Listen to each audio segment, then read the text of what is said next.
ద్వితీయోపదేశకాండము 23వ అధ్యాయము. గాయము నొందిన వృక్షణములు గలవాడే గాని, మర్మాంగము కొయ్యబడిన వాడే గాని యెహోవా సమాజములో చేరకూడదు. కుంకుడు యెహోవా సమాజములో చేరకూడడు. వానికి 10వ తరము వాడైనను యెహోవా సమాజములో చేరకూడదు. ప్రార్థన.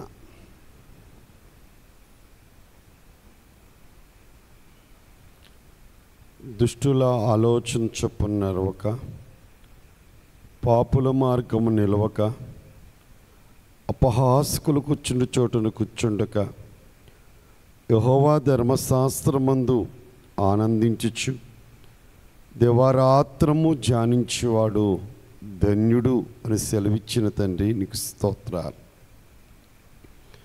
అతడు కాలువ వారన నాటబడిన చెట్టు వలె ఆకు వాడకుండా ఫలిస్తాడని, అతడు చేయనిదంతా సఫలమవుతుందని మీరు వ్రాయించారు. మీకు స్తోత్రాలు. మీ పరిశుద్ధ గ్రంథము బైబిల్ గ్రంథమును బట్టి మీకు స్తోత్రాలు. ఆ గ్రంథములో ద్వితీయోపదేశ కాండాన్ని వరుసగా ధ్యానించడానికి మీరు అనుగ్రహించిన కృపకు స్తోత్రాలు. ఈరోజు 23వ అధ్యాయంలో రాయబడిన సత్యాన్ని గ్రహించడానికి, ఆ వాక్యం మా అనుభవంలోనికి తెచ్చుకొనడానికి నువ్వు సెలవిచ్చినట్లుగా మా జీవితాలను మార్చుకోవడానికి సహాయం చేయండి. ఈరోజు మీరు వాక్యం ద్వారా మాట్లాడమని యేసు పరిశుద్ధ నామమున అతి వినయముగా ప్రార్థన చేసి వేడుకొనుచు ఉన్నాను తండ్రి. ఆమేన్.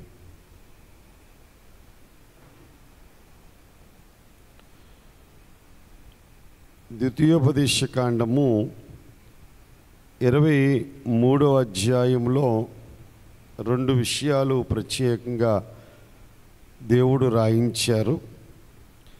ఇశ్రాయేలీలు ప్రత్యేకంగా జీవించాలి, వారి జీవితం ఒక ప్రత్యేకత కలిగి ఉండాలి అన్నది ఈ అధ్యాయంలో దేవుడు తెలియజేస్తున్నాడు. రెండవది, పరిశుద్ధ జీవితం జీవించాలి, ప్రత్యేకంగా ఉండాలి, పరిశుద్ధ జీవితం జీవించాలన్నది తన ప్రజలైన ఇశ్రాయేలు గురించి దేవుడు ఈ అధ్యాయంలో తెలియజేస్తూ ఉన్నాడు. ముఖ్యాంశము సాంఘిక చట్టములు. సాంఘిక చట్టములు. క్రీస్తు, రక్షకుడైన క్రీస్తు.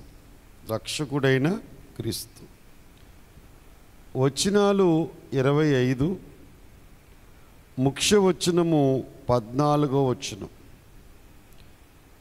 నీ దేవుడైన యెహోవా నిన్ను విడిపించుటకును, నీ శత్రువులను నీకు అప్పగించుటకును నీ పాలెములో సంచరించుచుండును గనుక ఆయన నీలో అసహ్యమైన దేనినైనా చూచి నిన్ను విడవకుండునట్లు నీ పాలెము పరిశుద్ధముగా ఉండవలెను. దేవుడు ఇశ్రాయేలు మధ్యలో సంచరిస్తున్నాడు గనుక పాలెము అనగా బయట ఆవరణ, అది కూడా ఎలాగుండాలి? పరిశుద్ధంగా ఉండాలి.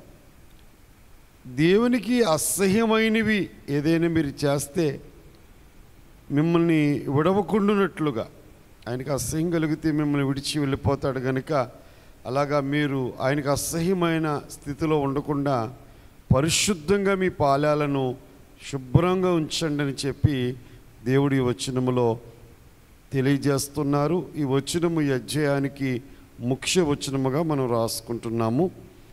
ఈ అధ్యాయాన్ని 2 భాగాలు చేసుకుని మనము ధ్యానం చేసుకుందాము. మొదటి భాగము ప్రత్యేకత.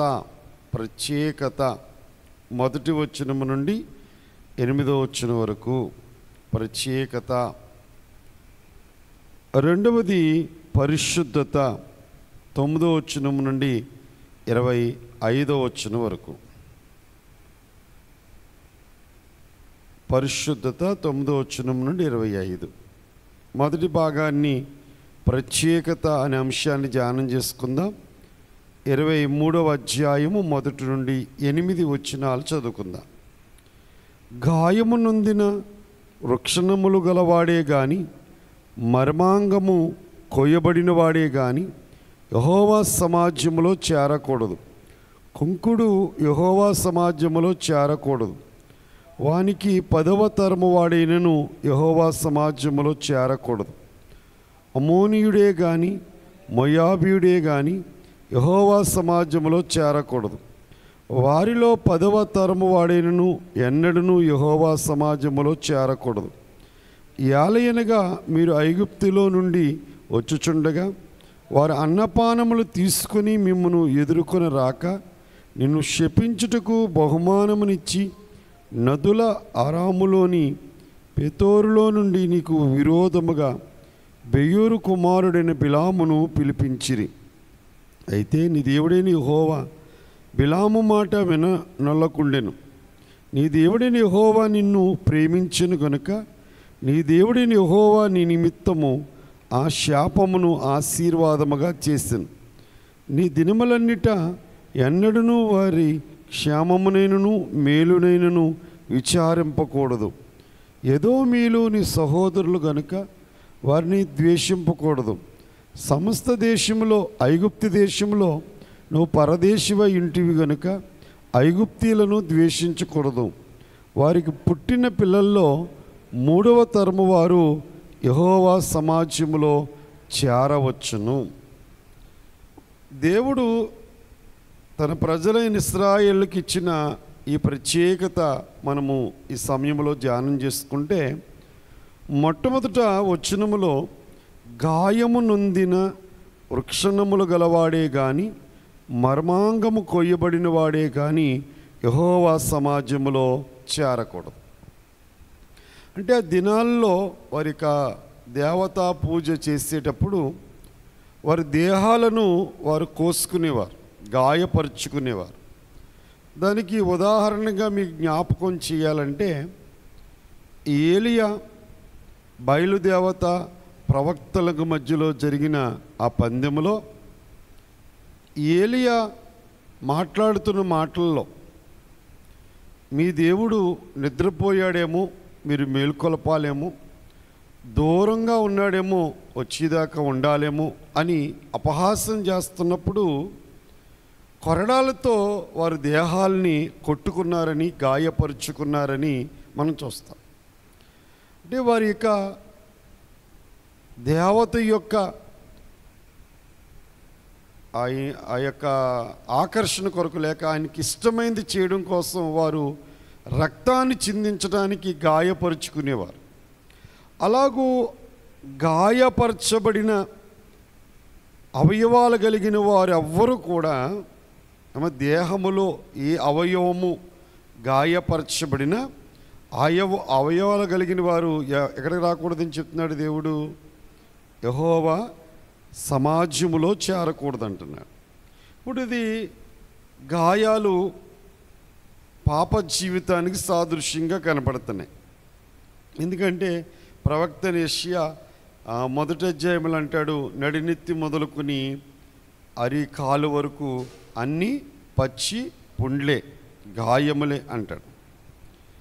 అంటే ఎందుకు ప్రతివాడు అరికాలు మొదలుకొని నడినెత్తి వరకు వ్యాధి కలిగి ఉన్నాడు? ఎక్కడ చూసినా దెబ్బలు, గాయాలు, పచ్చి పుండ్లు కనపడుతున్నాయి. అక్షరార్థంగా చెప్పాలంటే అవి గాయాలు, ఆత్మీయార్థంగా చెప్పాలంటే అతని పాపాలు.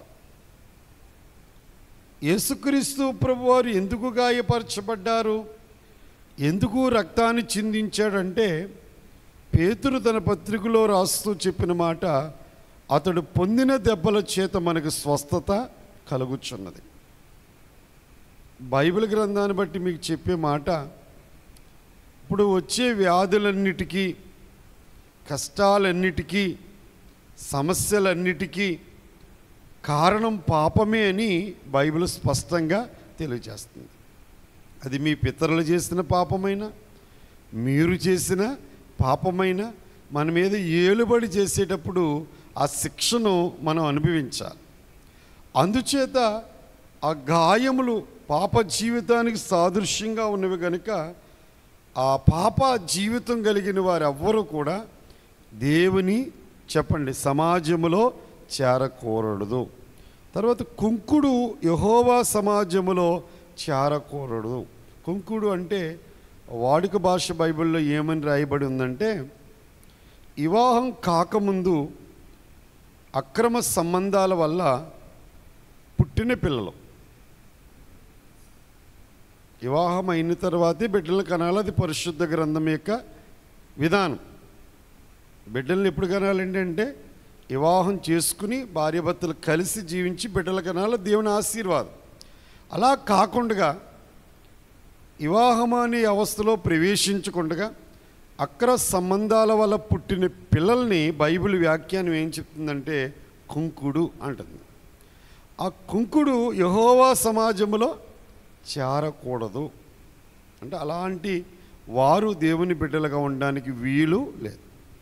అంతేకాకుండా ఇంకా దేవుడు ఏం చెప్తున్నాడంటే, వారికి 10వ తరము వాడైనను యెహోవా సమాజములో చేరకూడదు. వాడే కాదంట, ఆడికి పుట్టిన 10 తరాల వరకు కూడా ఆ జనన విధానము దేవునికి అంత అసహ్యమైందనమాట. పరిశుద్ధ వివాహం ద్వారానే స్త్రీ పురుషులు జతపరచబడి బిడ్డలను కనాలి, కానీ వివాహ వ్యవస్థలో ప్రవేశించకుండా వారు బిడ్డలను కంటే ఆ బిడ్డలకు పుట్టిన 10 తరాల వారు కూడా ఎక్కడికి రావద్దు అన్నాడు దేవుడు, యెహోవా సమాజానికి రావద్దు అంటున్నాడు. అందుచేత ఎవరికి సూచనగా ఉన్నాయి ఈ మాటలు అంటే అపవిత్రులకు సూచనగా ఉన్నాయి. అపవిత్రులు ఎక్కడికి రాకూడదు? సంఘములోకి చేరకూడదు. అపవిత్రమైన జీవితాలు కలిగిన వారు ఎవరు కూడా సంఘములకు రోజు విశ్వాసులు చేరుతున్నారని అపోస్తుల కార్యముల గ్రంథంలో ఉన్నాయి. 2వ అధ్యాయంలో రోజు సంఘంలోకి నూతన విశ్వాసులు చేరుతున్నారు. చేరే వాళ్ళందరూ ఎవరు? యేసుక్రీస్తునందు విశ్వాసం ఉంచిన వారు. మరి వీళ్ళు విశ్వాసం ఉంచితే పాపం ద్వారా ఎందుకు బిడ్డలను కంటారు? వీళ్ళు దేవుని విశ్వాసం ఉంచితే దేవుడు చెప్పిన రీతిగానే వారు బిడ్డలను కనాలి కదా, దేవుడు చెప్పిన ప్రణాళిక ప్రకారంగా జీవించాలి కదా. అలా జీవించకుండా వారిష్టానుసారంగా జీవిస్తున్నారు కనుక దేవుని సన్నిధిలో ఉన్నది ఏంటి అంటే పవిత్రత. అమ్మ, దేవుడి సన్నిధిలో ఉన్నది పవిత్రత. 3వ వచనం చూడండి. అమ్మోనీయుడే కానీ మోయాబీయుడే కానీ యెహోవా సమాజములో చేరకూడదు. వారిలో 10వ తరము వాడైనను ఎన్నడూను యెహోవా సమాజంలో చేరకూడదు. అమ్మోనీయుడెవరో మోయాబీయులెవరో వీళ్ళిద్దరూ కూడా లోతు యొక్క సంతానం, లోతు యొక్క కుమార్తెల ద్వారా వచ్చినవారు. అమ్మోనీయుడే కానీ మోయాబీయుడే కానీ యెహోవా సమాజంలో చేరకూడదని, 10వ తరము వారైనా చేరకూడదని దేవుడు ఎందుకు చెప్తున్నాడంటే వారందరూ అవిశ్వాసులకు సూచనగా ఉన్నారు. విశ్వాసులే దేవుని సంఘములో ఉండాలి. అవిశ్వాసులు, విశ్వాసము లేనివారు దేవుని సంఘములో ఉండడానికి వీలులేదు. వాస్తవానికి అక్కడ మనం జరిగిన విషయాన్ని పరిశీలన చేయగలిగితే ఇశ్రాయేల్ ఎవరు? అబ్రహాము సంతానం. అమ్మా, లోతు ఎవడు? అబ్రహాము తమ్ముని కొడుకు, సహోదరుని కొడుకు. మరి సహోదరుని కొడుకు యొక్క పిల్లలు ఏమవుతారు? అన్నదమ్ములే అవుతారు కదా.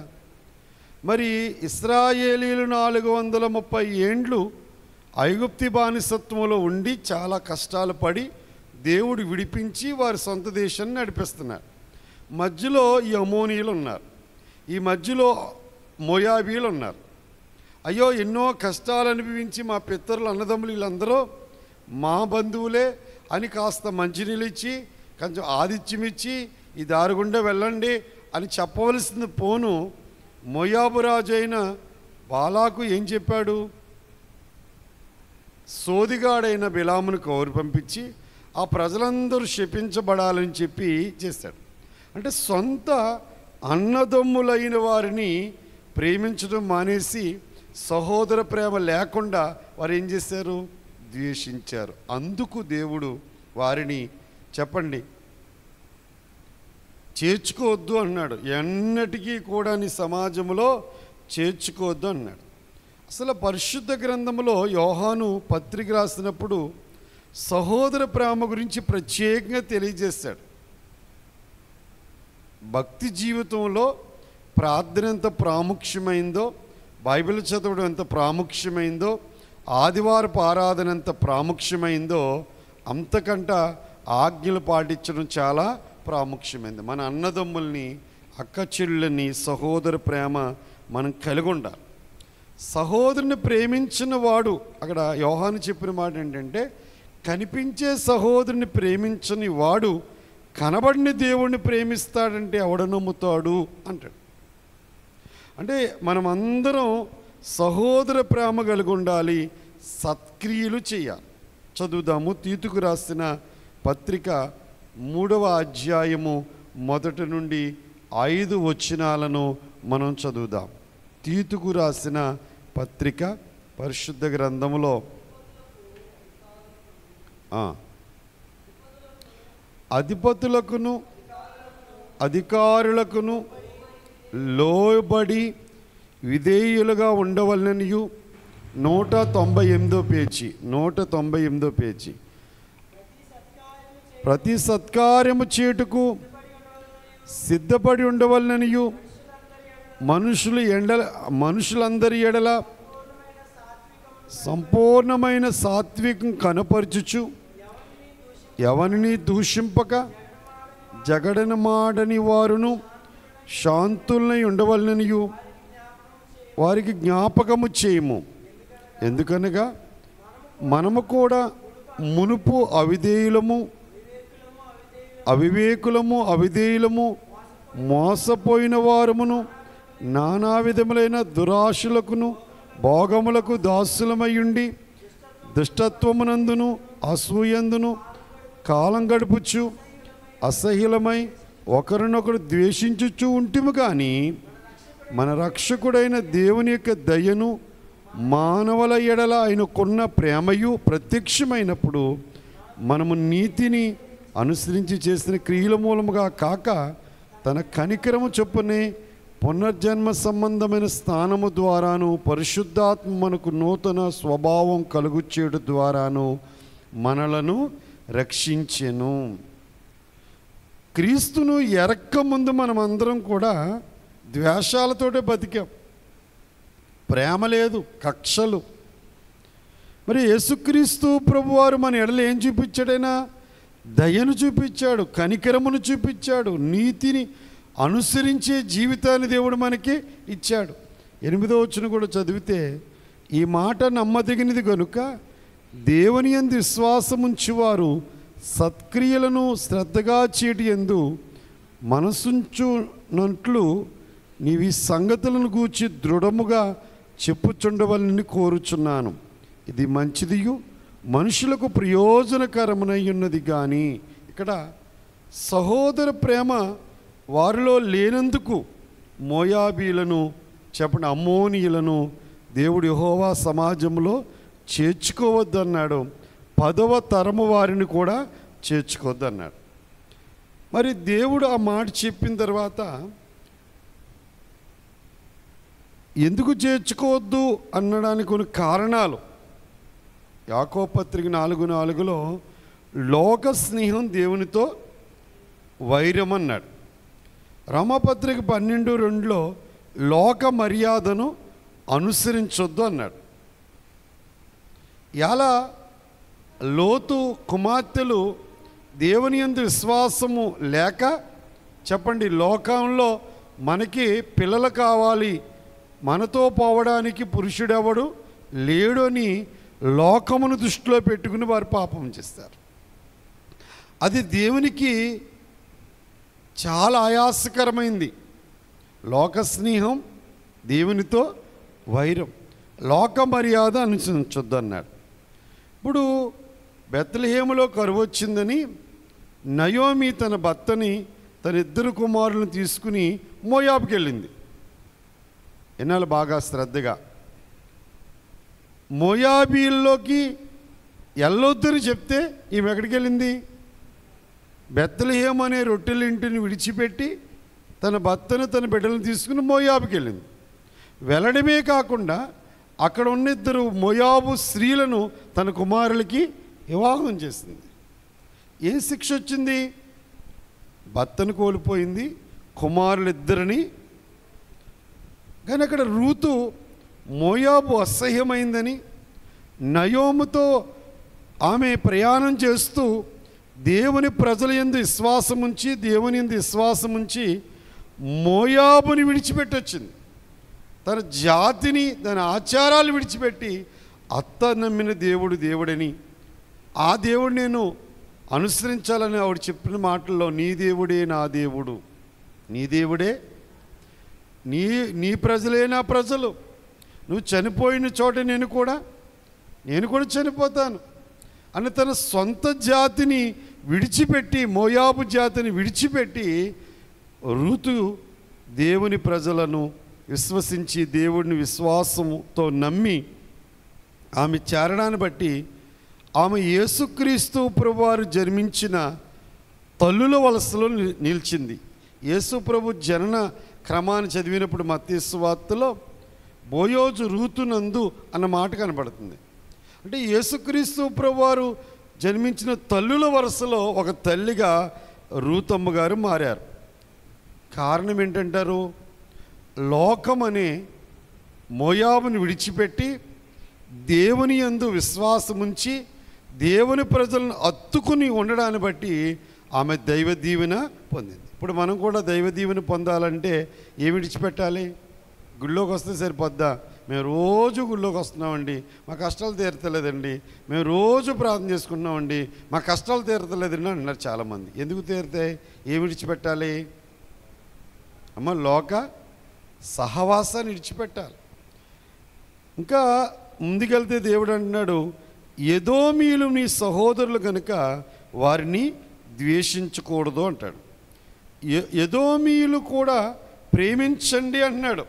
ఎదోమీయులు యాషావు సంతానం, ఇశ్రాయేలీలు యాకోబు సంతానం. ఎదోమీయులు యాషావు సంతానం. ఎదోమీయులతో కలహపడొద్దు అని దేవుడు చెప్తున్నాడు. అంటే దేవుడు స్పష్టంగా చెప్పేదేంటి? అన్నదమ్ముల మధ్యలో కలహాలు ఉండకూడదు, సోదరుల మధ్యలో ఏముండకూడదండి? కలహాలు ఉండకూడదు.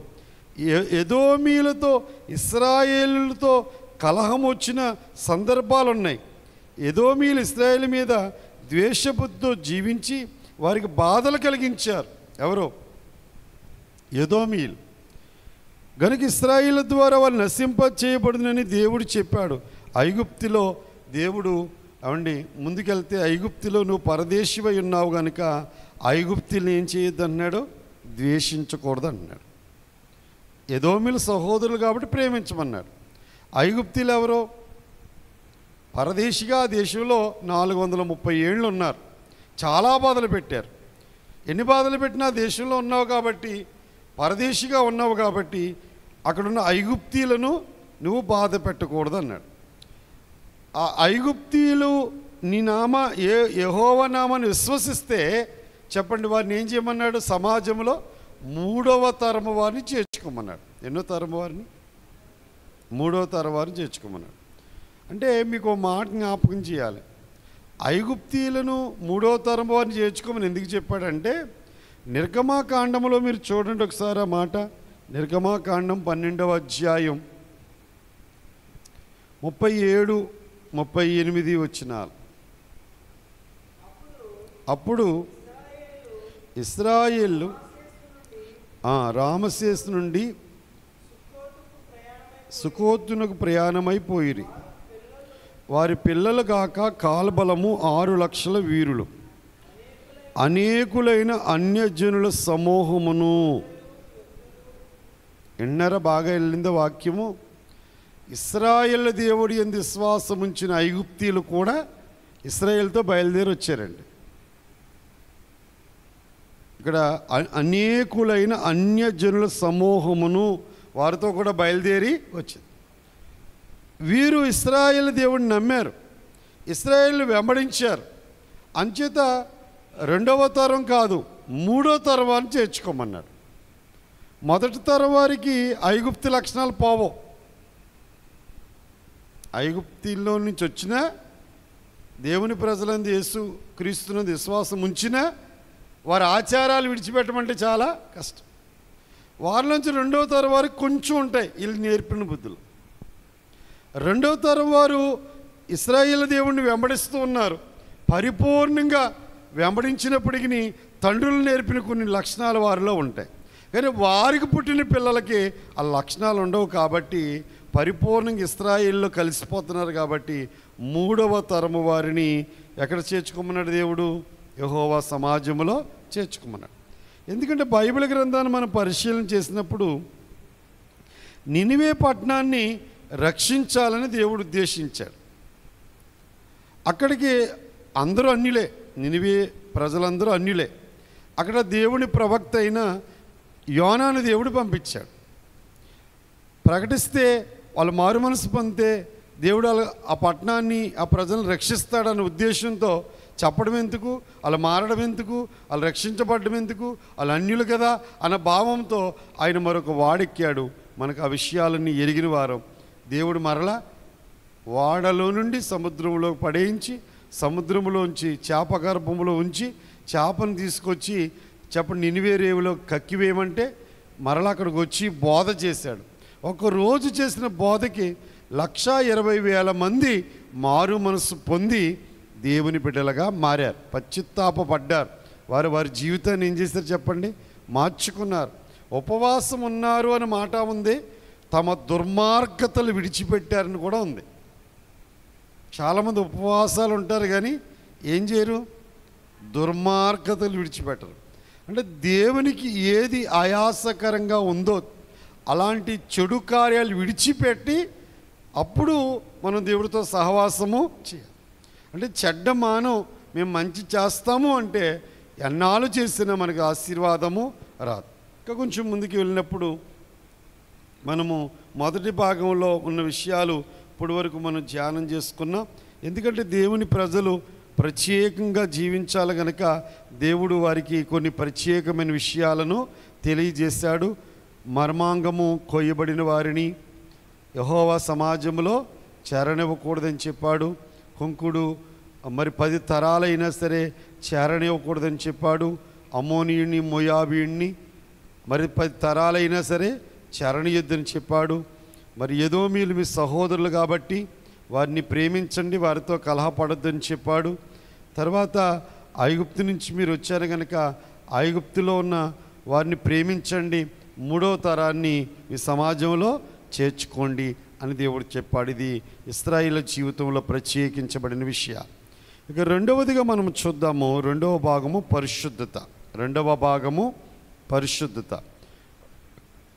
9వ వచనం నుండి 25వ వచనం వరకు చదువుకున్నాక మనము ధ్యానం చేసుకుందాం. అందరం కలిసి చదువుదాం. నీ సేన శత్రువులతో యుద్ధమునకు బయలుదేరినప్పుడు ఏ దుష్కార్యము చేయకుండా జాగ్రత్త పడవలను. రాత్రి జరిగిన దాని వలన మైలుపడిన వాడు మీలో ఉండిన ఎడల వాడు పాలెం వెలుపలికి వెళ్ళిపోవలను. అతడు పాలెములో చేరకూడదు. సాయంకాలమున అతడు నీళ్ళతో స్నానము చేసి సూర్యుడు అస్తమించిన తర్వాత పాలెములోనికి చేరవచ్చును. పాలెం వెలుపల నీకు ఒక చోటు ఉండవలను. ఆ బహిష్భూమికి నువ్వు వెళ్ళవలెను. మరియు నువ్వు ఆయుధము గాక గసిక ఒకటి నీ ఎద్ద ఉండవలెను. నీవు బహిష్భూమికి వెళ్ళినప్పుడు దానితో తవ్వి వెనుకకు తిరిగి నీ మలమును కప్పివేయవలను. నీ దేవుడైన యెహోవా నిన్ను విడిపించుటకును నీ శత్రువులను నీకు అప్పగించుటకును నీ పాలెములో సంచరించుచుండును గనుక ఆయన నీలో అసహ్యమైన దేనినైనను చూచి నిన్ను విడవకుండానట్లు నీ పాలెము పరిశుద్ధముగా ఉండవలెను. ఇక్కడ దాకా మనం చూచి మనం చదువుకున్న వాక్యాన్ని ధ్యానము చేయగలిగితే గనక దేవుడు ఖచ్చితంగా పరిశుద్ధత గురించి తెలియజేస్తున్నాడు. ఆయన తెలియజేసే విషయం ఏంటంటే పరిశుద్ధత. పరిశుద్ధత. నీ సేన శత్రువులతో యుద్ధమునకు బయలుదేరినప్పుడు ఏ దుష్కార్యము చేయకుండా జాగ్రత్త పడాలి. యుద్ధాలకు వెళ్ళినప్పుడు అందులో ఏ దుష్కార్యం చేయకూడదు. దేవుడు ఎలా చెప్తే అలా యుద్ధం చేయాలి. ఇలా చూడండి, ఎరుకో పట్టణాన్ని దేవుడు అద్భుతకరంగా కూల్చేశాడు. వారు 7 రోజులు చేసిన స్తుతి ద్వారా, దేవుడిని ఆరాధించడం ద్వారా ఎరుకో కూల్చేశాడు. అది శపించబడిన పట్టణం, శాపగ్రస్తమైన పట్టణం. అందులో ఏది ఆశించొద్దు, అసలు ఏది తీసుకోవద్దు, మొత్తం కాల్చేయండి అని చెప్పాడు. కానీ అందులో ఒక వ్యక్తి, ఆకాను అనే వ్యక్తి బంగారు కమ్మి చూచి ఆశపడ్డాడు. షీనారు పైక వస్త్రాన్ని చూచి ఆశపడ్డాడు. ఎవరికి తెలియకుండా ఆ బంగారు కమ్మిని, ఆ వస్త్రాన్ని తీసుకెళ్ళి తన గుడారములో మరి కప్పెట్టేశాడు. యుద్ధమంతా అయిపోయింది, ఎవరాళ్ళు సర్దుకున్నారు. ముందు హాయికి వెళ్ళారు. తర్వాత నెక్స్ట్ పట్టణము హాయి పట్టణం. చాలా చిన్న పట్టణం. ఒక 3000 మంది సైన్యం వెళ్తే జయించే పట్టణం. ఎక్కువ మంది వెళ్ళి ప్రయాసపడ అక్కర్లేదు అని చెప్తే 3000 మంది వెళ్ళినప్పుడు ఓడిపోయారు. అప్పుడు యెహోషువ దేవుడి సందులో కూర్చుని బట్టలు చింపుకుని ఏడ్చాడు. ఎందుకంటే అపజయం అన్నది వాళ్ళ జీవితంలో లేదు. అన్నీ జయం పొందుకుంటూనే వచ్చారు. ఇంత చిన్న పట్టణం మీద ఓటమి ఏంటి నాయనా అని చెప్పినప్పుడు, మీరు నా మాట వినలేదు అంటాడు దేవుడు. ఏ మాట వినలేదంటే ఈ విషయం అంతా దేవుడు చెప్తాడు యెహోషువతో. అప్పుడు యెహోషువ ఆకాన్ని పిలిచినప్పుడు, అవును నేను ఆశించాను, నా కనులు ఆశించినాయి అన్నాడు. అంటే దేవుడు మన పక్షంగా ఉండి యుద్ధము చేయాలంటే ఏ దుష్కార్యము అంటే, దీన్ని బట్టి మీకు ఏమర్థమవుతుంది? దేవుడే విజయం ఇస్తున్నాడు, కానీ కత్తి బాంబు కాదు వీళ్ళకి విజయం ఇచ్చేది. ఇప్పుడు దేవుడు తోడుగా లేడు, ఆ ఈ పట్టణం మీద కూడా ఓడిపోయారు. దీన్ని బట్టి మనం నేర్చుకోవాల్సింది ఏంటి? మనలో దుష్కార్యాలు ఉంటే దేవుడు మన పక్షంగా ఉండడం, మన ప్రార్థన ఆలకించడం. మన ప్రార్థనలు ఆలకించి మనం చేసే ప్రయత్నాలు సఫలమవ్వాలంటే ఖచ్చితంగా ఆయనకు ఆయాసకరంగా ఉన్న పరిస్థితిని, దుష్కార్యములను ఖచ్చితంగా మనం దేవుని సందులో ఒప్పుకుని కన్నీటితో మనము విడిచిపెట్టినప్పుడు అప్పుడు దేవుడి సహాయం మనకి దొరుకుతుంది. అందుకే సాతాను, లోకాన్ని, శరీరాన్ని మనం ఎల్లప్పుడూ కూడా మరి జయిస్తూ ఉండాలి. ఆశలను జయించాలి. నిజంగా శరీర సంబంధమైన, జీవన సంబంధమైన వ్యాపారాల్లో చుట్టుకు లోబడిపోయేవాడు యుద్ధంలో జయం పొందలేడండి. ఇలా చాలామంది యుద్ధంలో ఎందుకు జయం పొందలేదు? విద్యలో కూడా విజయం పొందడం లేదండి. చాలా గోల్డ్ మెడల్ సంపాదించిన వాళ్ళు కూడా ముందు వెళ్ళిపోయేటప్పటికి వారు ఓడిపోతున్నారు. ఎక్కడంటే వారికి ఉన్న ఉన్నత స్థితిని బట్టి అతిశయించడం మానేసి ఏదో ఒక రకమైన చెడులో పడిపోవడం, దృష్టి మళ్ళిపోవడం, ఆ దృష్టి మళ్ళడాన్ని బట్టి ఏమైపోతున్నారు? ఓటమి పాలైపోతున్నారు. అందుకే దేవుని సహాయం మనకు ఉండాలంటే మనలో ఉన్న దుష్కార్యములను మనం జయించాలి. ప్రార్థనా జీవితంలో మనం పోరాటముల విజయం, చాలా కన్నీళ్ళు కాచి, చాలా పట్టుదలగా ఉపవాసం ఉండి ప్రార్థిస్తారు. అయినా వారికి జయం రావట్లేదు, అయినా వాళ్ళ సమస్యలు తీరడం లేదు. అంటే మీరు అక్కడ దృష్టి పెట్టవలసింది ఏంటి? ఎబ్రీ పత్రికలో పౌలు అంటారు, సులువుగా చిక్కులు పెట్టు ప్రతి పాపమును విడిచిపెట్టి అంటాడు. సులువుగా చిక్కులు పెట్టు ప్రతి పాపమును విడిచిపెట్టి విశ్వాసమున కత్తయు దాన్ని కొనసాగించువాడైన యేసు వైపు చూచుచు మన ఎదుట ఉంచబడిన పందెములో ఓపికతో మనము పరిగెత్తుదుము. అంటే మనం ఖచ్చితంగా చెప్పే మాట, మీరు ప్రార్థన చేస్తున్నారు, కడుపు మార్చుకుని ఉపవాసాలు ఉంటున్నారు, తెల్లవారుజాములేసి సన్నిధిలో ఉంటున్నారు, మోకాల మీద ఉంటున్నారు, చాలా దేవుని సన్నిధిలో ప్రయాసపడుచున్నారు. విజయము రాకపోవడానికి కారణం ఏంటంటే దేవునికి వ్యతిరేకమైనది ఈ శరీర సంబంధమైన జీవన పోరాటంలో. ధనాపేక్ష అయి ఉండొచ్చు, స్త్రీ మోహమై ఉండొచ్చు, లేక గౌరవాలు, అతిశయాలు.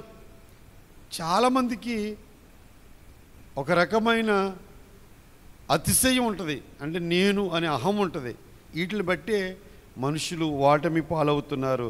అందుకే దేవుడు ఖచ్చితంగా చెప్తున్నాడు, దుష్కార్యం లేకుండా జాగ్రత్త పడన్నాడు. తర్వాత రాత్రి జరిగిన దానివల్ల మైలుపడిన వాడు మీలో ఉండిన యెడల వాడు పాలెములకు వెళ్ళిపోవలెను.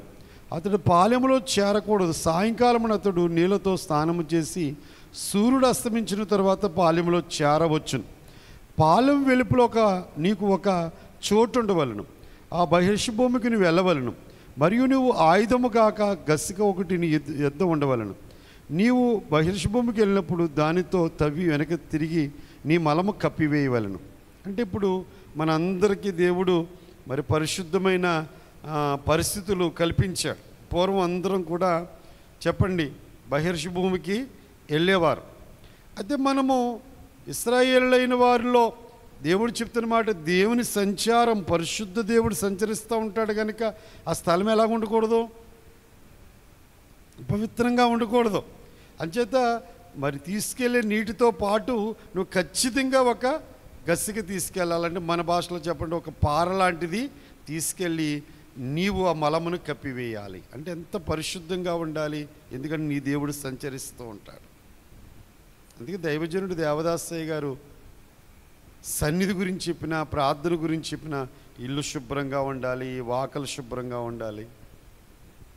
మనం ఏమనుకుంటాం, ఈ దుమ్ముకు రాడా దేవుడు, కడగాలా, తొడవాలా, అంత శుభ్రంగా ఉండాలా?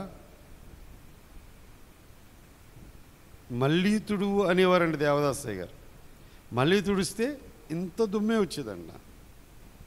తుడిసి నీళ్ళు మళ్ళీ తుడిస్తే ఎంత వస్తుంది, కొంచెం వస్తుంది. అలా తుడిపించడం ఆనాటి పనిచేసేవారు చాలా బాధగా ఉండేది వృద్ధుడైన అయ్యగారి మీద. ఆ కొంచెము అపవిత్రత ఉంటే పరిశుద్ధులు వెనక్కి వెళ్ళిపోయేవారంట. ఆయన కనపడేవారు. ఏలియా వెనక్కి వెళ్ళిపోయారన్నారు ఒకరోజు అయ్యగారు.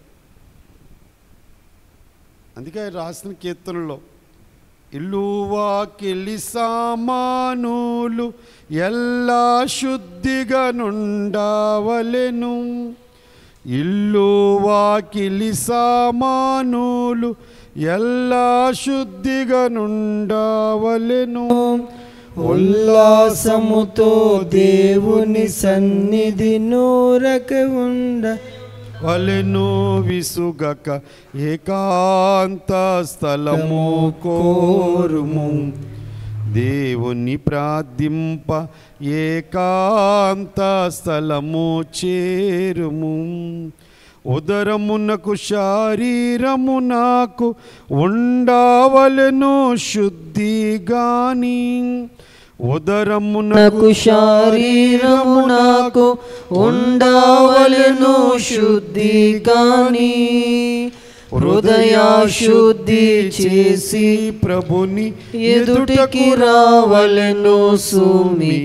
ఏకాంత స్థలము కోరుము. దేవుని ప్రార్థింప ఏకాంత స్థలము చేరుము. ఉదరమునకు శరీరమునకు ఉండవలెను శుద్ధి. ఉదరం అంటే పొట్ట, శరీరం అనగా మన దేహం. మనం ఏం చేస్తాం, స్నానం చేస్తాం, దాన్ని శుద్ధి చేస్తాం, అది అవసరం. హృదయ శుద్ధి చేసుకుని రావాలి ప్రభు ఎదుటికి. శరీరానికి శుద్ధి అవసరమే, కానీ అంతకంటే ఏది ప్రాముఖ్యమైంది? దేవుని మందిరానికి వెళ్ళేటప్పుడు నీ హృదయం శుద్ధిగా ఉండాలి. ఇల్లు వాకిలి సామానులు అన్నీ శుద్ధిగా ఉంటే మనసు ఎలా ఉంటుందంట, ఉల్లాసంగా ఉంటుందంట. ఇది మీరు పాటించాలి. ఇంట్లో పాత్రలన్నీ కడగకుండా అక్కడే పెట్టి, ఉతకకుండా బట్టలు ఒక మూలంచి, ఇల్లు తుడుచుకోకుండా కూర్చుంటే మరి దేవదూతలు ఎలా సంచరిస్తారు, దేవుడు ఎలా సంచరిస్తారు? అందుకే ఇల్లు వాకిలి సామానులు ఎప్పుడు మీరు ప్రార్థనకి వెళ్ళినా, వింటున్నారా, 40 రోజులు వస్తున్నాం కదా, ఖచ్చితంగా మనం ఏం చేయాలి? ప్రార్థన వచ్చే ముందే మనము స్నానం చేసి ఉతికిన బట్ట, దైవజనుడి మాట అయితే రేవు బట్ట అన్నారు. ఏ బట్ట చెప్పండి? రేవు బట్ట అంటే ఉతికిన బట్ట వేసుకుని ఇక చివరిగా స్నానం చేసి వచ్చేయాలి మందిరానికి. ఇంకా దైవ సహవాసంలో మనం ఉండాలి. అది దైవజనుడు మన తండ్రి గారు మనకు నేర్పించిన పద్ధతుల్లో ఒక పద్ధతి. ప్రార్థన అయిన తర్వాత నిద్ర బాగా పడుతుందని కొంతమంది ఎప్పుడు చేస్తారు స్నానం? అమ్మా, ముందు చేయరు, ప్రార్థనకు ముందు చేయరు, ఇంటికి వెళ్ళాక స్నానం చేసి పడుకుంటారు. అంటే వాళ్ళు నిద్ర కోసం చేస్తున్నారు స్నానం, దేవుడి కోసం లేదు. అర్థమవుతుందా? వంటి స్నానము చేసిన కీర్తనలు రాశారు తండ్రి, కన్విషన్ పాటల పుస్తకంలో ఉంటుంది. చక్కాదనమునకు మించిన చక్కాదనము గలిగిన సౌందర్య సంగమిదియే సర్వ సృష్టిలో, సౌందర్య సంగమిదియే సర్వ సృష్టిలో. ఒంటి స్థానంబు చేసి ఇంటిని శుద్ధి చేసి, ఒంటి స్థానంబు చేసి ఇంటిని శుద్ధి చేసి. అయ్యగారు పాటల్లో భక్తురాలు ఒక ఆవిడ పాడిన పాట.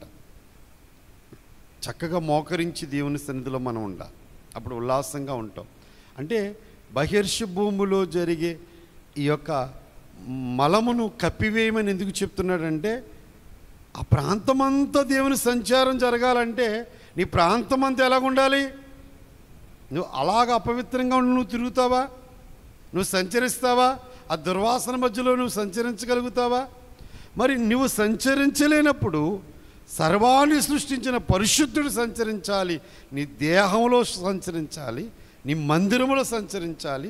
నువ్వు ప్రార్థన చేస్తున్న సన్నిధిలో సంచరించాలంటే స్థలము శుద్ధిగా ఉండాలి, హృదయము శుద్ధిగా ఉండాలి, దేహము కూడా శుద్ధిగా ఉండాలి.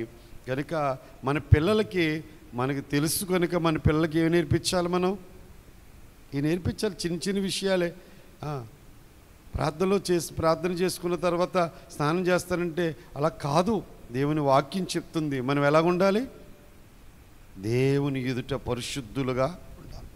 అందుకే ఆయన అంటున్నాడు, నీ పాల్యము పరిశుద్ధముగా ఉండవలెను.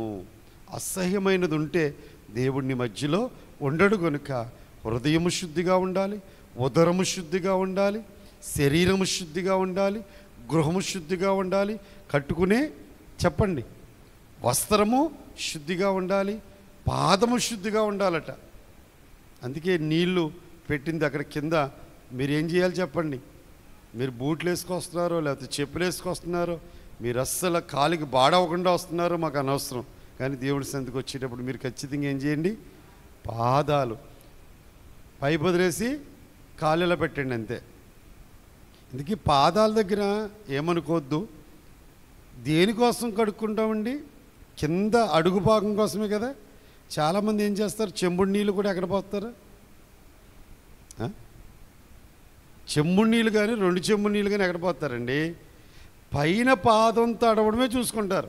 అసలు కడిగే ఉద్దేశం అది కాదండి. దేనికోసం కడుగుతున్నావు నువ్వు?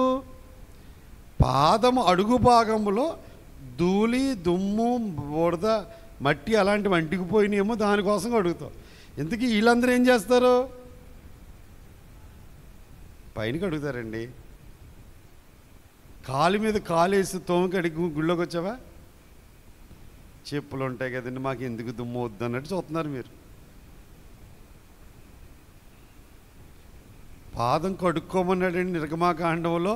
మోషే గారిని, అహరోను గారిని, యాజకుల్ని గంగాళం దగ్గర గంగాళంలో నీళ్ళు పెట్టి దానికి అద్దం పెట్టి ఏం చెప్పాడు దేవుడు? గంగాళంలో కడుక్కుని ఎక్కడ రమ్మన్నాడు? ఇదంతా పరిశుద్ధతకి సాదృశ్యమేనండి. దీని అంతటికి కారణం ఏంటి చెప్పండి? పరిశుద్ధత. అంటే మనం చాలా పరిశుద్ధంగా ఉన్నప్పుడు దేవుడు మనలో ఉంటారు కనుక, దేవుడు సంచారం మనలో ఉంటుంది కనుక మన దేహాన్ని దేవుని సన్నిధిలో ఆయన సంచరిస్తారు కనుక సన్నిధిని, మందిరంలో సంచరిస్తారు కనుక మందిరాన్ని మనం ఎలా ఉంచుకోవాలి?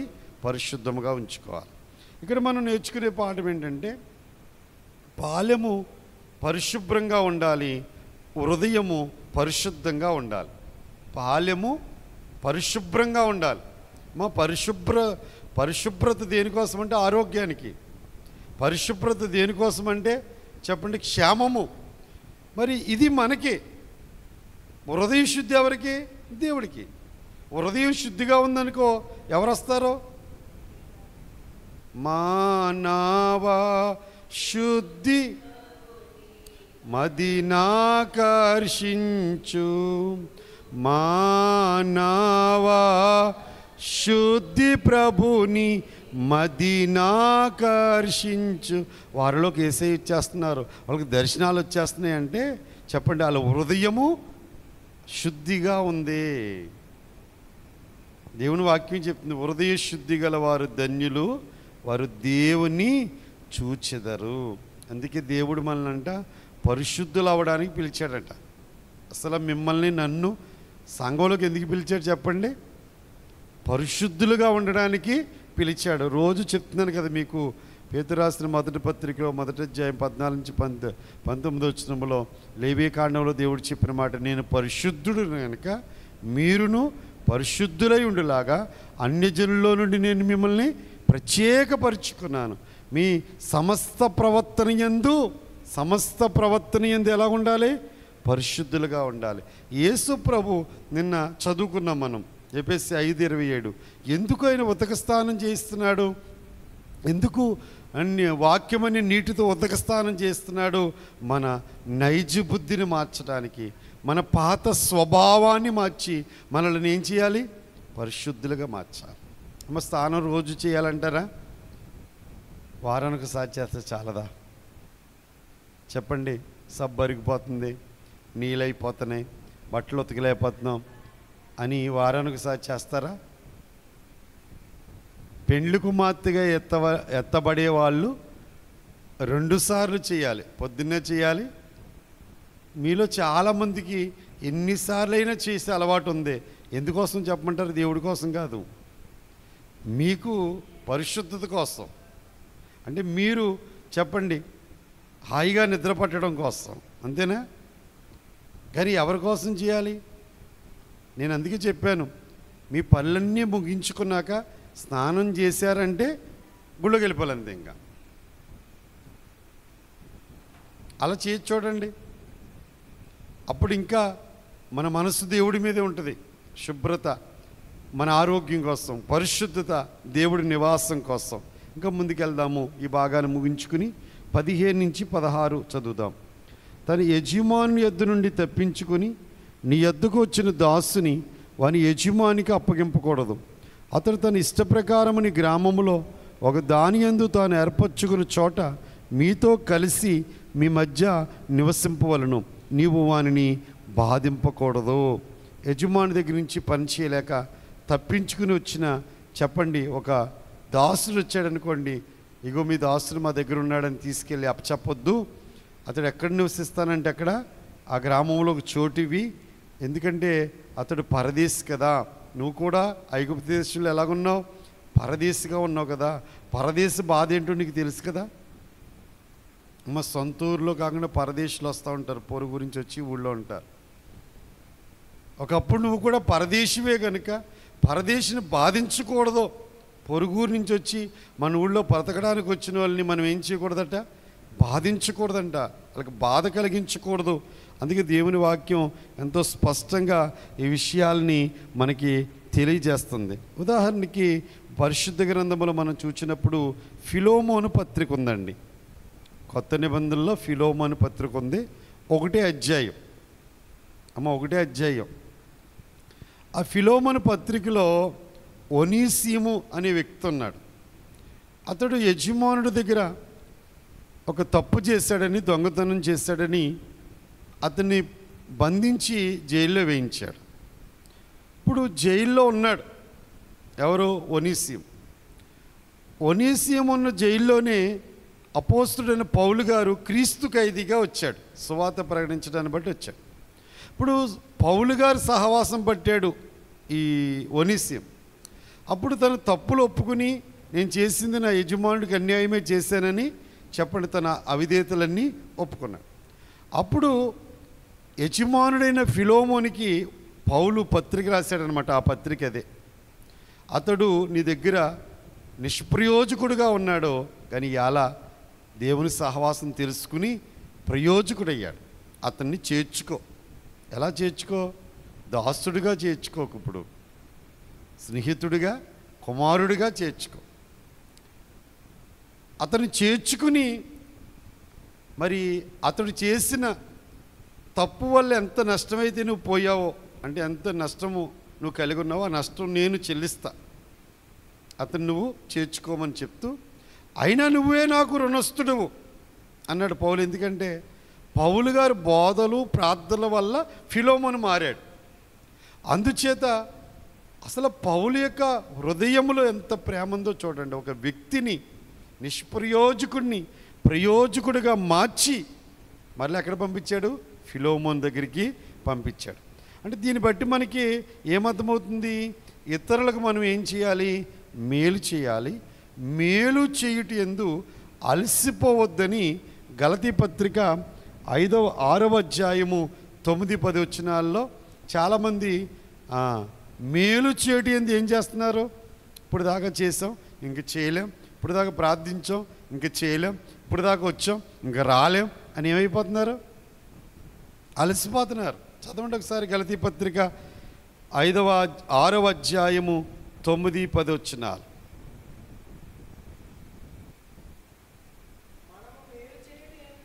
మనము మేలు చేటి యందు విసుకక యుందము, మనము అలయక మేలు చేసితిమేమి, తగిన కాలమందు పంట కోతుము. ఎలా చూడండి, మేలు చేయడం అనేదే ఒక విత్తనం. ఒక వ్యక్తి ఆకలితో ఉన్నప్పుడు భోజనం పెట్టాం, అది ఒక విత్తనం విత్తుకున్నాం, ఒక రోజు పంట కోసుకుంటాం. ఒక వ్యక్తికి మేలు చేసాం, అది దేవుడు ఒక విత్తనంగా విత్తాడు, ఒక రోజున సమృద్ధి గల పంట మన కోసం పండుతుంది.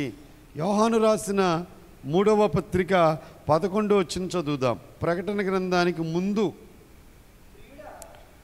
3వ పత్రిక 11వ వచనం. ప్రియుడా, చెడు కార్యములు కాక మంచి కార్యములు అనుసరించి నడుచుకొనుము. మేలు చేయువాడు దేవుని సంబంధి, కీడు చేయువాడు దేవుని చూచినవాడు కాడు. అంచేత మేలు చేయువాడే దేవుని సంబంధి. కనుక మనం మేలు చేయటి యందు ఏం చేయకూడదు? అలసిపోకూడదు. అలసిపోకుండా ప్రజలకు ఏం చేయాలి? మేలు చేస్తూ ఉండాలి. అందుకే దేవుని వాక్య ప్రకారంగా మీకు చెప్పేది, మేలు చేయటి యందు మనము అలసిపోవద్దని దేవుడు మనకి జ్ఞాపకం చేస్తూ ఉన్నాడు. తర్వాత వచనాల్ని మనం చదువుకుందాం. ఇశ్రాయేలు కుమార్తెలో యవతయు వేశ్యగా ఉండకూడదు. ఇశ్రాయేలు కుమారుల్లో ఎవడును పురుషగామిగా ఉండకూడదు. పడుపు సొమ్మునే కానీ కుక్క విలువనే కానీ మొక్కుబడిగా నీ దేవుడైన యెహోవా ఇంటికి తేకూడదు. ఏలయనగా ఆ రెండును నీ దేవుడైన యెహోవాకు హేయములు. ఇశ్రాయేలు కుమార్తెల్లో ఎవరు కూడా ఎలా ఉండకూడదు అంటండి? వేశ్యగా ఉండకూడదు. మన భారతదేశంలో కూడా చాలా చోట్ల వేశ్యలుగా ఉన్న ప్రాంతాలు ఉన్నాయి. దేవుని బిడ్డలు ఆనాడు ఇశ్రాయేళ్ళు, ఇలా మనం స్త్రీలు కానీ పురుషులు కానీ ఎలా ఉండకూడదు అన్నారు? చెడ్డ కార్యాలు జరిగించేవారుగా జీవించకూడదు. అది దేవునికి అసహ్యములో అసహ్యం అన్నమాట. ఎంత అసహ్యమో అందుకే పదే పదే పదే పదే పదే పదే పదే చెప్పే మాట అదే. రెండవది పడుపు సొమ్మునే కానీ, పడుపు సొమ్ము అంటే వేశ్యవృత్తి చేసినప్పుడు వచ్చిన సొమ్ముని ఏమంటారంటే పడుపు సొమ్ము అంటారు. ఆమె తీసుకుంటుందన్నమాట, అంటే పురుషుని దగ్గర నుంచి సొమ్ము తీసుకుంది. ఆ పడుపు సొమ్మును పట్టుకొచ్చి దేవుడి సందో కానుకేయకూడదు. దేవుడు ఎలా చెప్తున్నాడు చూడండి. ఆ పడుపు సొమ్ముని తీసుకొచ్చి నాది ఉత్తిదే, నాకు ఇదే వస్తుంది, ఇదే వస్తాను కానుకంటే కుదరదు. ఆ సొమ్ము అస్సలు దేవుడి సందులోకి రాకూడదు. అంటే దీన్ని బట్టి మనం కొంచెం ఆలోచిస్తే ఏ దుర్వ్యాపారం చేసిన సొమ్మైనా దేవుని మందిరానికి కానుకగా ఇవ్వకూడదు. కష్టార్జితమే కానుకగా ఇవ్వాలి. అమ్మా, కూలి పనికి వెళ్ళారు, కష్టార్జితం ఇవ్వాలి. ఉద్యోగం చేశారు, కష్టార్జితం ఇవ్వాలి. లంచం తీసుకున్న దాంట్లో కానుక ఇవ్వకూడదు. మాకు పందాలు బాగా కలిసి వస్తున్నాయండి, దీంట్లో కానుక ఇస్తున్నాను అనకూడదు. అసలు దేవుని మందిరంలో ఆ సొమ్ము ఇవ్వకూడదు. మీకు ఉదాహరణ చెప్తాను. యేసు ప్రభువుని అమ్మేశాడు ఇస్కరియోతు యోధ. ఎంతకి? 30 వెండి నాణ్యాలకి. మళ్ళీ నీతిమంతుడిని అమ్మేసాను బాధపడి ఆ సొమ్మట్టుకెళ్ళి చెప్పండి దేవాలయంలో ఇచ్చేశాడు. ఎవరైతే 30 వెండి నాణ్యాలు ఇచ్చారో ప్రధాన యాజకులకు ఇచ్చేశారు.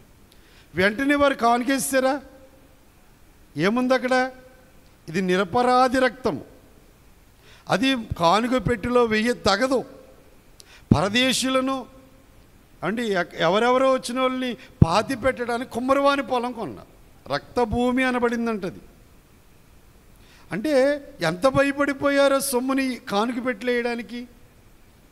అంటే దేవుని సంధిలో కానుక సమర్పించేటప్పుడు మోసము చేసిన దాంట్లో నుండి అక్రమమైన సంపాదన.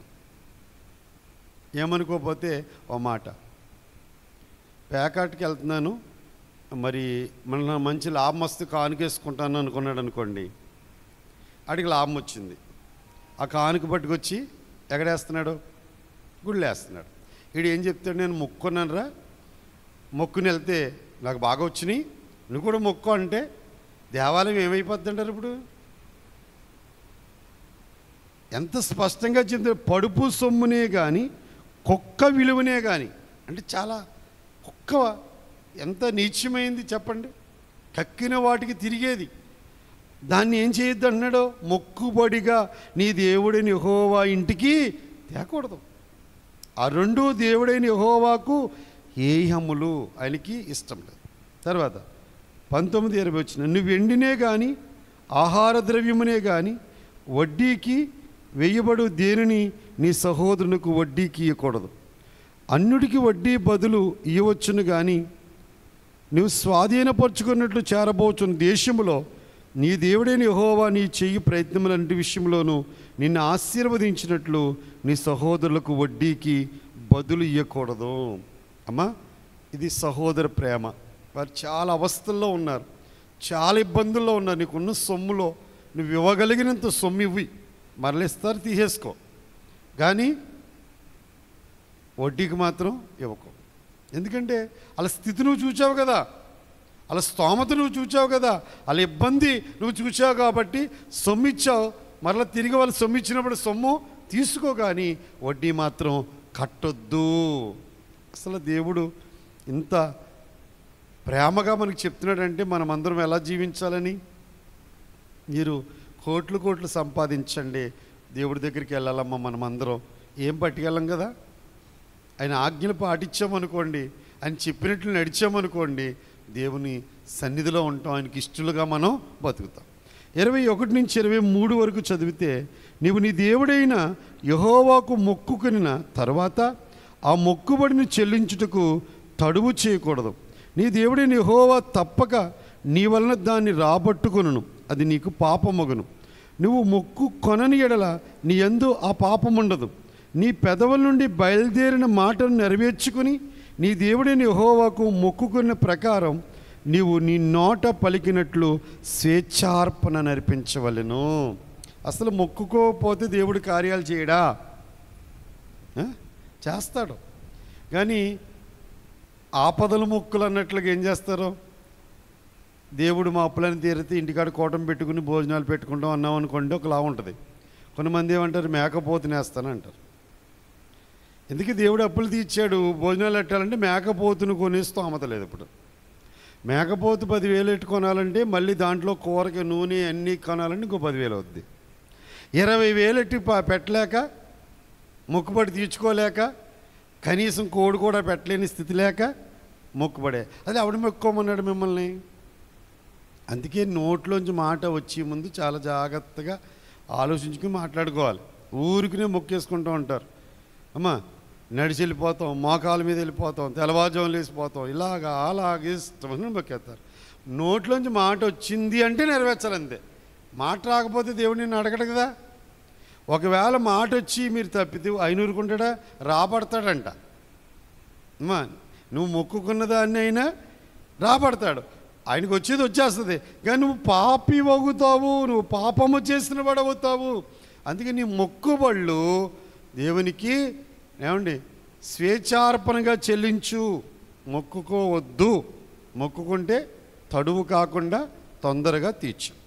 చివరి మాటలో, ముగింపు మాటలో, నీవు నీ పొరుగువాని తోటకు వచ్చినప్పుడు నీ ఇష్ట ప్రకారం నీకు చాలినంత వరకు ద్రాక్ష పండ్లు తినవచ్చు, కానీ నీ పాత్రలో వాటిని వేసుకొనకూడదు. నీ పొరుగువాని పంట చేనికి వచ్చినప్పుడు నీ చేతితో వెన్నులు తుంచుకొనవచ్చు, కానీ నీ పొరుగువాని పంట చేని మీద కొడవలి వేయకూడదు. ద్రాక్ష తోటకి పనికి వెళ్ళారు, ద్రాక్ష కాయలు కోయడానికి వెళ్ళారు, లేక యాప్లిస్ కాయలు కోయడానికి వెళ్ళారు. కనుక నువ్వేం చేస్తావు? తిను. కోస్తున్నావు కాబట్టి నీకు కడుపు ఎంత పడుతుందో అన్ని కాయలు తిను.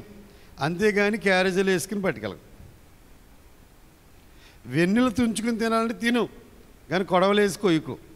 ఎవరి కష్టార్జితం అది? చెప్పండమ్మా. నేను చాలాసార్లు మన విశ్వాసులతో చెప్తాను, మీరు పట్టుబడులకు వెళ్తారు కదా, ఐలాట్లకు వెళ్తూ ఉంటారు కదా, ఆ రైతు ఇస్తే చేప తెచ్చుకోండి, లేకపోతే చెప్పండి ఆ చేప తీసుకుని సంచిలో వేసుకోకండి. ఎవరు చూస్తున్నారు పైనుంచి? నువ్వు పెళ్ళేసావా? నువ్వు మేత వేసావా? పట్టుబడికి వెళ్ళి 500 తెచ్చేసుకున్నావు, మళ్ళీ ఎక్స్ట్రా ఏం తెచ్చేసుకున్నావు? 100 రూపాయలు చేపే, కానీ దొంగ అవుతున్నావు, దేవుడి దృష్టిలో పాపం అవుతున్నావు. ఒక పూట కూరకు వస్తుంది అంతే, అంతకంటే నీకేమీ రాదు. కానీ దేవుని బిడ్డలమైన మనము, అది ఎవరి కష్టార్జితం? లీజ్ ఎవరు కట్టుకుంటున్నారు? ఆ రైతు కట్టుకుంటాడు. చేపపిల్ల ఖరీదైంది, మనిషిని పెట్టుకుని మేత వేయించుకున్నాడు, ప్రయాస అయింది, పట్టుబడి డబ్బులు ఇచ్చాడు. ఎవరు తినాలి అది? కానీ చాలామంది కూలి వెళ్ళే వాళ్ళండి ఓ చేప పట్టుకెళ్ళిపోతే 4 చేపలు పట్టుకొచ్చేస్తారు. ఓ చేప ఇచ్చాడంటే ఎంత మంచి రైతో ఎలా దీవించాలి? దేవుడు నిన్ను నీ కుటుంబాన్ని దీవించును గాక అని దీవించి రావాలి. ఎందుకంటే ఓ పూట మంచి కూర పెట్టావని. అలా కాకుండా ఇంకో 4-3 చేపలు దేంట్లో వేసుకుని ఎవరి కష్టార్జితం అది? నేను చెప్తున్నానా దేవుడు చెప్తున్నాడా? కడుపు నిండా ద్రాక్ష పళ్ళు తిను, కానీ ఇంటికి పట్టుకెళ్ళకు. పరగజేనికి కోతకి వెళ్ళినప్పుడు వెన్నులు తుంచుకు తింటే తిను, కానీ కొడవలు మాత్రం ఏకు. దేవుడి మాటలు మన అంతరంగాల్లో భద్రపరిచి వాక్యానుసారంగా జీవించి కృప తిత్వదేవుడు మనకు దానము చేయను గాక. ఆమేన్. వాక్యాహారము తినని ఎడల బలమాత్మకు లాభించుటెట్లు? వాక్యాహారము తినని ఎడల బలమాత్మకు లాభించుటెట్లు? వాక్య గ్రంథములోని దేవుని పలుకు వినక నడుచుటెట్లు? ఏకాంత స్థలము కోరుము, దేవుని ప్రార్థింప ఏకాంత స్థలము చేరుము. ఏకాంత స్థలము చేరి మోకాళ్ళ మీద ఉండి, ఏకాంత స్థలము చేరి మోకాళ్ళ మీద